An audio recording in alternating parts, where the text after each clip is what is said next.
Changed your mind and want to reactivate your deleted TikTok account? We are here to help.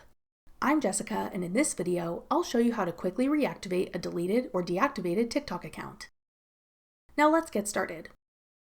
Note that if you opted to permanently delete your TikTok account, you'll only be able to reactivate the account within 30 days of requesting permanent deletion of your account.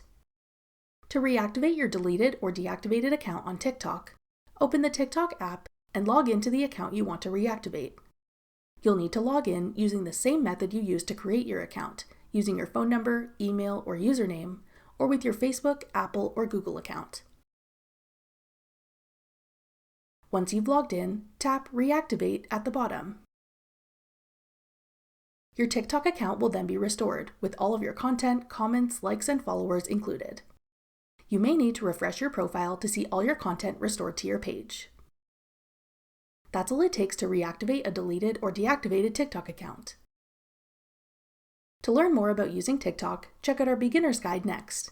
Click the video on your screen now to watch. Thanks for watching. If you found this video helpful, we'd love it if you'd hit the like button below and subscribe to our channel. We put out great new tech tutorials like this one every day.